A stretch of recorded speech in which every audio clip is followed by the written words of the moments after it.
market ya po Sompa de M-I-N-G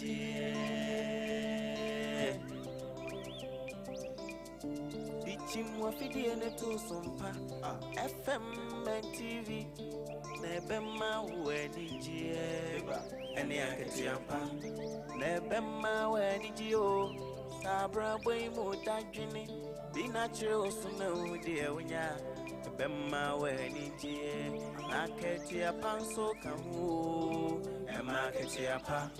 Awa fidi ene to Sompa FM and TV Why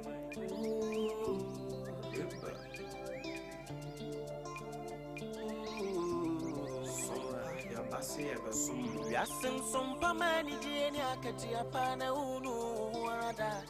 Sompa de asiti neimunu Ema akati apa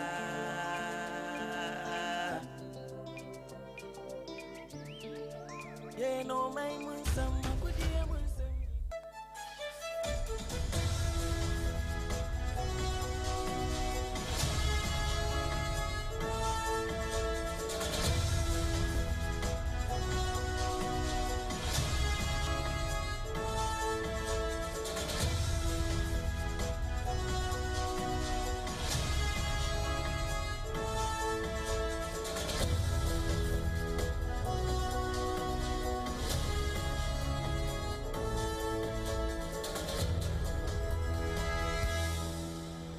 Abo nonsia Ghana de share ye mamu nyina mu adwo mama kwaba Sompa 106.5 FM Accra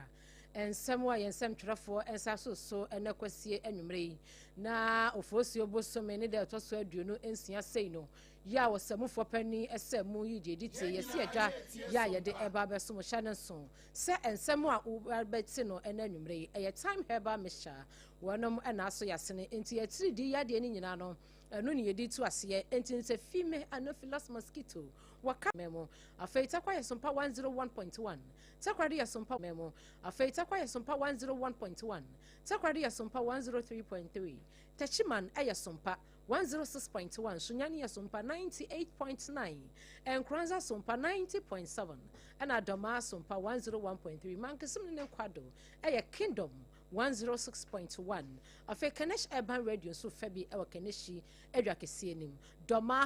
100.7 ebutu Doma hinkuro wo muso fansemi etopiti udi koda no woti yenka ewo so eya Sompa 106.5 FM Accra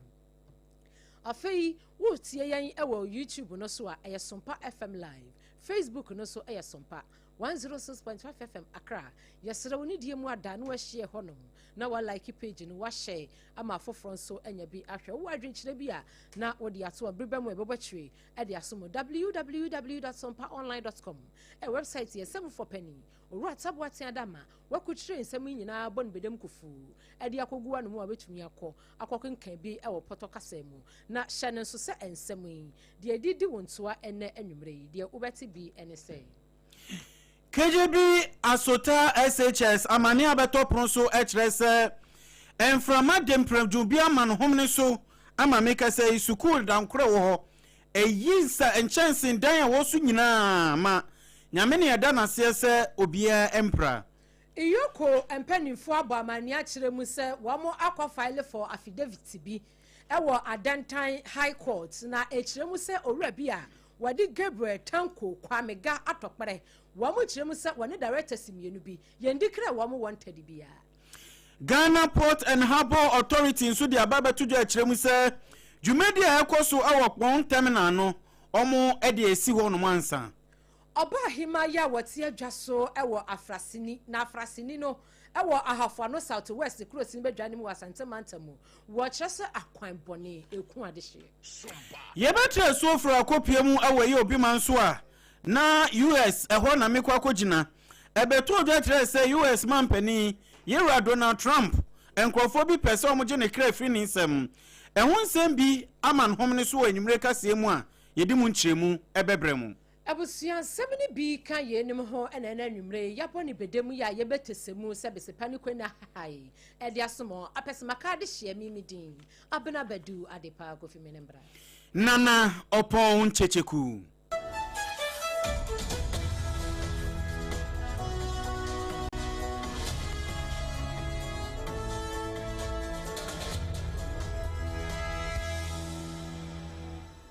edem abusunya di echi wo Facebook page no so wudu wonu ma no wa like no wa share no wa san so do comment atato de aba YouTube ye ho anoma de ne Twitter enom se X ni nyina ye brezi e wo ho na chenchirencha e ho no ne de safo da roma uhe TV no na san so etie wasum ede de account nti anwumrei eye one story one video na photo no wa hwani so laugh eye Sompa TV nti misrew bomodin na fe di echi e wo eye e ho no afe yenje bre na kase no mimfi ase emfa emamwa enso kase bi ato ewo keje bi asato mpotamu on mo ma meka sei enam so ama eye suku dankura ba ko ewo hono ene enso e de mframa ka ho abomodin apanchense dan so gina amene okopiemu o eye suku aye frɛ no asato senior high school ewo eye oti mantamu on mo adankura ni suwo enso nkenchin dan ni suwo esetete obi apamba mu apa no sabi pepe busuya bese god is man baba we dey suku dan is man baba na eno anam so amehun nsem ababa topron so e kire se ensuei eni mframa anefi asema no homne so enti na garage bi a wo ho no ma wo mu nimisa mpembebre na ne se ye nso pokrota amanfo ta kwhye ho no nso ne tia no fo mo afim nwumedi ase se bi pepe na esi wo mu nimisa mo kwakoye afedie wo mu konko he garage ya esuei anachese edi mframa gini nyina di afri so awrawosem isi ye da no ya wada no enti anam so pokro no ema mpanifo bom ho ye ha kopiemu edafia da hwekwan ya betima fa so a saa ehwo no no be he na fo ma pehun pomasibre enu ena headmaster awada suku yi ano yera Emmanuel ko ode tun centrofo anim chemu se no kuranie wodan centrofo sepa sa asemi ba yetika bom na so ohawa mo fam osuku mo de abusua chenkroin nanso ohaw kase pa ba beto mo proso emprempren enu ene chese no ma ba be hu omo wei enti uba Facebook page no so a ubehu YouTube ya ne wo no enti suku dan no ana nchense na pasa no ye we de awra wo sem papa enti suku mpanifo ene agya kyerkyerefo bie ene omkokko he ya na omde omani ehu ne nam so a eje ensuei anan framan etimi pa suku dan so saa no enti wei amana baba ya asem kase enam so headmaster ko e de atoja kyerem se wo mo besere se agya mo a ye mpembebre na no ato wanche bi se ba o mutimi baba ye ommoa mo mra na mama ye ommoa esan se bia omwo mu ato anibre nipa ho akwarewo mu na suku ikase so de o mutimi ntenase ema nkwade ma metena suku dem a enkenchendan emoso eyesa ewia bebom nyina tirimu ama sebo ka osebo okabo osese enu nti wode adesrede de atodwa atem se enimu ye no amanfo mra suku no emwa suku ya meka na asemi otima ntam wonom ne wo enti ukọ honom a eye suku tete ya isi wonom a etima bua ma mpanifo bebre na pie frimu ede aba enti enti eno na wo honom sa ne ye we de na ade enti wei eni chese suku yi ehun foni ene ede ato eye screen so abusua ye hwei emprempra meka sa de headmaster ne de atodo achem se akwada bie nu anu kan ye anaso obi mpo nkwankotwam na anu ho aka obia ho ewa hoodimu a sesi a meka sa yi suku nu nkanche butu so ena ayie a enu nti wo mo sere mo ayi Ebusuya yetwansam no eso ade afri mo ewo Economic and Organized Crime Office yetwa wonti a efe wonum iyoko wo mo de krata bi aba na wo mo chem sei eye affidavit bi ya wonum afile wo mo file ye ewo Adenta High Court na ne nyina efa owura bi a wono de Gabriel Tanko Kwamega atokpere ena afei directors be semienu ya womo edi womo dwuma ewo sesi edem company limited na womo kiremu se enenam ntenten fidie so se sampani informiensen ya dikra womo wanted eno enanam soma eyoko womo edi affidavit ya wonom file ye aba emonten na womo kiremu se ohwe affidavit ni mu a kratafa na se paragraph no etoso dunkro no womo acheche nsem bi mu ewo ho a womo kiremu se womo eyokofo no wamu edi kan issue wamu kiremu se eno no eye public statement ya wamu ede ba ye no kra no obene match bosome no ne da na etoso aduasa afia ena wamu de sa public statement no eba ye ebe cheche wamu ensemu na emom de ye friend former what you wanted list ya nasa forms no wɔn afa bi ama mmɔnten saa sɛdeɛ bi mo ɛkeka no ɛwɔ ntentan fidie no ɛso no wɔn akyerɛ mu sɛ susu yampa sɛ sɛdeɛ wɔn anim sɛ mpanimfoɔ a wɔn ne wɔn edi dwuma asese yi wɔn susu sɛ wɔn ho ɛyɛ aka adwam no nsɛm no ɛwɔ asɛmdibea ya yɛntumi nka ho nsɛm bebree nti wɔn bɛsra ade hye a wɔn atwe wɔn ano wɔ so sɛ nkabɛyɛ a wɔn nya abotransa na nka wɔn nhwehwɛ nsɛm nkonkosi aseɛ ne nyinaa mu no eyoko abɔ amane akyerɛ mu sɛ deɛ ɛfa no mmara kwan so yɛ wɔsɛ wɔn de sɛsi ɛdɛm company limited no na wɔn ɛhwehwɛ nneɛma mu ekosi aseɛ no wɔn bɛyɛ ne nyinaa sa pɛpɛpɛ esan sɛ di kan koraa ɛwɔ court dada ne adeɛ yɛfrɛ no anti graft agency no wɔn egusu a ne nyinaa mu no wɔn boa ama bibia mu ada hɔ fan na deɛ ɛwɔ sɛ wɔn mu hwehwɛ nsɛm mu ekosi ɛne mpanimfo a wɔn ho fɔrefɔre saa nsɛm bi mu a wɔn kyerɛ mu sɛ ntiaseɛ anim no ne nyinaa etumi akɔ yie na wɔn ka susu dua bio ɛse ɛnya adeɛ foforɔ bi a ɛna ɛba mmɔnten na anya nkrata foforɔ bi a ɛna wɔn iyokofoɔ de ba mmɔnten ɛyɛ dada no a yɛ 30th March no wɔn ɛde ba yɛ no ɛyɛ public statement no ɛna ebi mu afa na sɛ wɔabi a wɔn ante caption na see o so wɔn ankasa na dwɔdwɔ wɔn deɛ ɛna wɔn wie yɛ wɔn de explanation foforɔ ɛbrɛ deɛ wɔn ntumi nkyerɛ mu na ne nyinaa mu no wɔn krataa a wɔn de aba yi ɛna nnwumire yada n'akyiri ɛde asom wɔ yi. Adwumayɛfoɔ a ɛyɛ adwuma ɛwɔ Ghana Port and Harbour Authority ɛde nsɛm bi aba bɛto pono so ɛkyerɛ mu sɛ nokura nie na nsɛntɛm nie yɛhu sɛ wɔn a yɛfrɛ mo transit flight forwarders yi ɔmo twe tuateɛ bi ɛwɔ airport wɔnom a ɛnam so ɛho nsɛm ɛba bɛda adagya wɔ man Ghana mu anum sɛ na ɛno ɛnam so ama president a wɔda Transit Flight Forwarders Association ano Yɛwura William Ababio wɔde aba bɛto dwa akyerɛ mu sɛ dwumadi a ɛkɔ so ɛwɔ pɔn terminal hɔnom no yɛnhwɛ na afei yɛmfa nsisi wɔnom ansa emu nkyerɛmu ɔkyerɛmu sɛ Let it be on record that Transit Freight Forwarders as an association, we are not against the fact that transit Burkina-bound containers are being transported to Pong. But there are some operational challenges. We actually registered our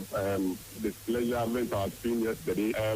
Operational challenges be that the road linking from the transit terminal to Pong. We all know the vehicular traffic on that stretch, and the road is not safe, and all because of the traffic as well. And also the security at the port. As of now, at the terminal actually, as of now, there are only 4 GPH security officers in the terminal. The license system very poor, and wɔsan so de taatoɔ kyerɛ mu kwan a ɛnɛ nnwumadi ahoroɔ a ɛkɔ so ɛwɔ bea hɔ no ne titiriw ne yɛfrɛ no ɛyɛ structure adankora ahoroɔ ne bi nso no ɛno nso wɔ kyerɛ mu sei.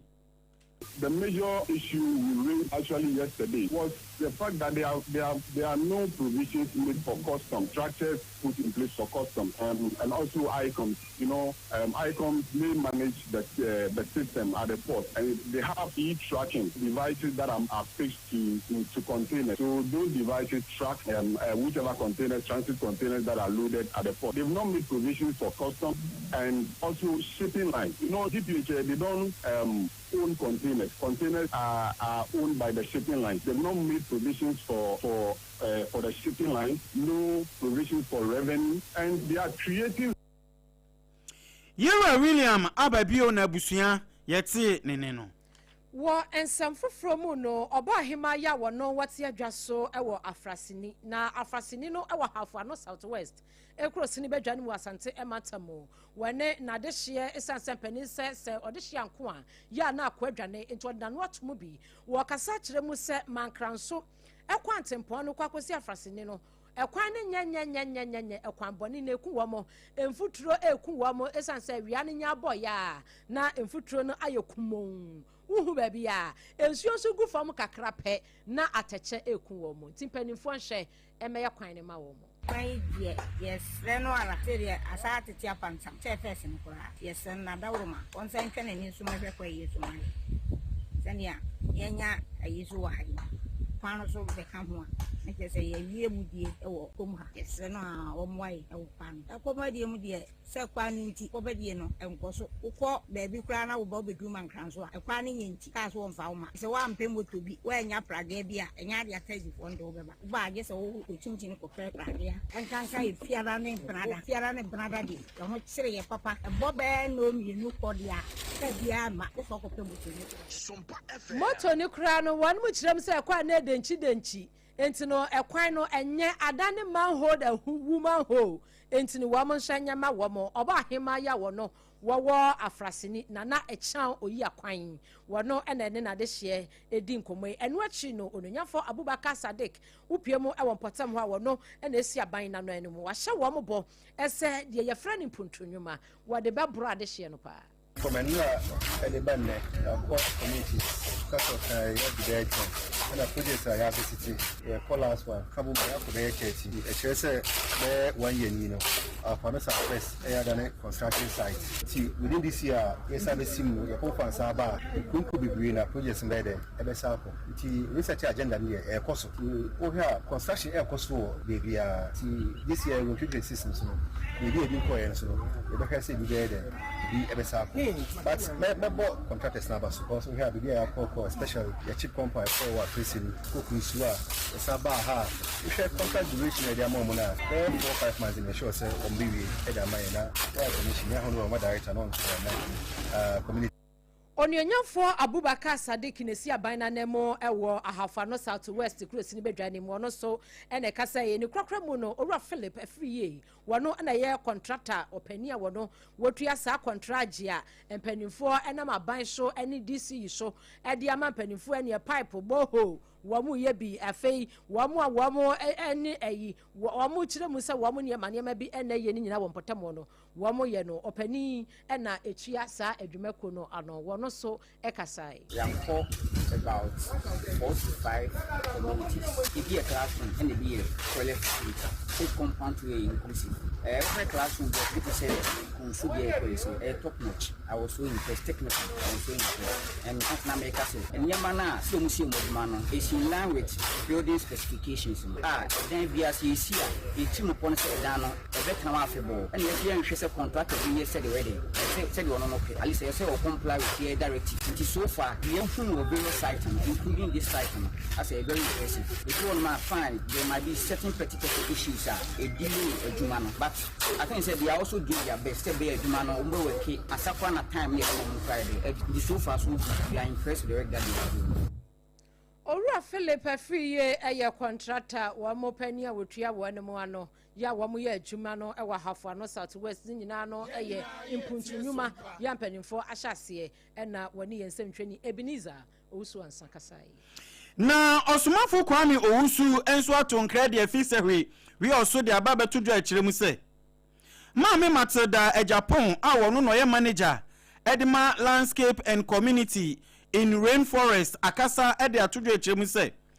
ebra so se wo so mne akuafo etwahia pekwan on betima fa so a eye akuaye hunnwuma ne titiriw ne fa amwaya wo no on betimi ahwe na omahye mu enkran enam so ema wone eye Western North sehwi wi oso mantemu wonum no empanifo no bebre na kokotwahia ye na emu nhihye a nhyiamu no epie free mu baaye no abusua obone tofa eto yama ne bofo anim sei. A land rise project is taking a landscape-based approach to integrate green businesses with revolving fund and diversified income-generating activities to ensure that our youth and women are economically empowered and then their livelihoods are improved. The project is being funded by the Coca-Cola Foundation and is being implemented in the Western North by Rainforest Alliance. We started implementation in 2025. It's a one-year project, and so this year it will be ending, but we are looking forward to extending the project with some funding from the Coca-Cola Foundation. So far, we have enu echi wo kasa ye edifa project no kire say ye fie ba ko pe ena eda wo montemo cheso mu fiase 2025 o mu hwe anim kwan se 2026 no mu bewie nanso ni nyina mu no ehwe mfasodie a chese project yetimi dia ba o mu hwe anim kwan se betima trim project no de ne ye hwe se ye de afe ebedi sa adwuma ni nyina ne senti ne se ye pese ye hwe se sika ye di remu ntete ya ye de ma ye akuafo no ne ye youth no omo de ye adwuma nti so omo de ye adwuma de a ene na ye betimi atremu ana nti eye 2025 ena project no e sha ase Coca-Cola for so ya se ma ye share project na se 2026 ye de beko na wie ye ne mum ye hwe animu se ye betremu se ye hwe na se ye akuafo no ne ye youth no omo de di dwuma na se nkyerɛkyerɛ ye de na ne kurakura mu no owura remate da Japan san so to aso kyerɛ mu se ye hwe saa dwumadie ya omo de abaya emu mfasodie pa betima bo mmabunu ene maiwa wo maimu anu sei no enie over 2,000 women and youth entrepreneurship mu financial management mu record skipping and green businesses adwuma nkete a yen youth no mo ankasa omo asset up no omo nso so ya so omo asene ye hwese ye betimi abo omo no omo register sa businesses no nti ye 100 of them businesses are ya so omo asene na youth and women so no so ye over 2,000 are ye training omo under the project.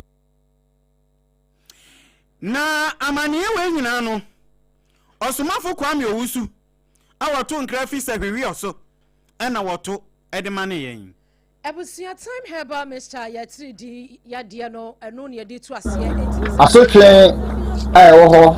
edema obibia sanitation day eba omadu no catch us when malaria pe me pacho TIMA eno na wase wo pe kira kwan na eboa wo yi malaria no emoa wa na kumwa mu nyina damfrat efri ni padua no eso enti no sede wo hwade anopa ya wanu mu enya ode wo honam timi yo boho wo de di kan check ye catch us when malaria pe pacho edro na anytime TIMA 0244 417 669 0244 417 669 over the counter and as a pharmaceutical shop biano ubenya dreibi Dr. Time da sini yoko midima for herbal center was it said ye wawu ana de yesie no ana wo de wo se wa kwadro enti ubeji adro no wanye epe na honto wo na se wo yade pa de chinchini anante abre na wabusuafo etene nka efiri sompa so ne yetamo de wo bre no a me pa cho de tamo ebeto ade ne so de ama wo na ye stroke ye ndwedwe ye pa cho ye betu ase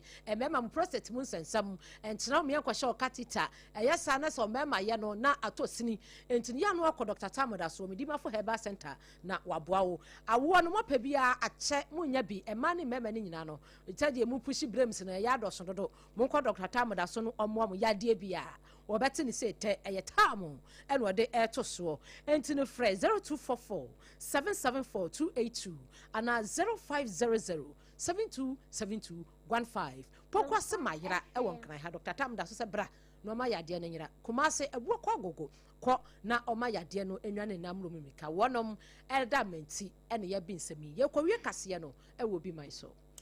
ebeto ojo kire se US mampani Donald Trump no ho nsam ababeto pron so kire se enkrofo be hwehwe sanka omunya opani a ombeyi na afiri honom na enumu nkyiremu ena US Attorney General pani a wada no Todd Blanche odi ababeto ojo kire mu se enhwehwemu ya ade eguso koso pa na abrante efrani ko Thomas Allen wenye fishe duasa baako womu so mu chi no mu dika ne kasa no ekameti se ni trimu popa ne se obeyi womu twama mpanin hu ahie nyina e de firi wonomu eno ne ye first interview mu fi ase bisebise nanu na sesiei aposifo de ababetu de akyeremu se enhwemu ya de egusu koso pa a yeru Donald Trump pokura no wode ababetu de akyeremu se ne ekosu yi enye ne nwanwa enkrofo bi omonji Kristosum ntum na omopese omobabeyi ne kra edi free eye ehonom nanso ne nyina mu no wode ababetu de akyeremu se bambo nsam de wawurade ho nanso obema ne bambo a woni padua mu ahyesa apima ko nanimu pa awrawosem wenke sia na eye yihira no sentrofo bi a wɔn America hɔnom ɛne afei so amanyɔfoɔ bi a wɔn kokotwa hyia yi a wɔn di wɔn ho meeting ɛho nsɛm ana kyɛ sɛ ɔpanin nanka abɔnefoɔ ti bi ɛpɛ sɛ ɛkɔ wɔn koko yi ne kra ɛde firi ne nsɛm no abusua kasɛ na si Dani na enko enfama time herbal mixture eno no eni etri die no yade no yedi to ase afei midima for herbal center Dr. Time da so wo mo na so yasene ema ensemi every Sompa 106.5 FM Accra yebutu Watermelon Street no so wodome etefe mu wasante emantamu Sompa 93.1 Kumasi Ayuko FM 100.9 Kumasi omufa bi Adafupa Radio butu Paris France Abrochimemu takwa ya Sompa 101.1 takwa desu ya Sompa 103.3 Tachimani ya Sompa 106.1 Sunyani ya Sompa 98.9 Enkranda ya Sompa 90.7 Doma ya Sompa 101.3 Mankesimni ne kwado eye Kingdom 106.1 afei wudi koda no te yenka ewo so Kenesh Urban Radio bitu Kenesh yakesiem womo FM 7 bi Doma FM 100.7 Doma hinkro womo fa bi Facebook no muhu yenso YouTube no so muhu yenso Denise Adama opeja ye frifie ha ebesi ntintan fidie no so yeda munyina mu ase www.sompaonline.com website ye sem for penny oru ataboati Adama wakuchire ni nyina potoka zamu brofo ofro bi kan wode akogwa no obetumi akwa kenkan bi apesema ka de hia yaso yaje penny ni esi adwa besom anwumre yi mimidin abna badu adepa kofi menembra nana opon checheku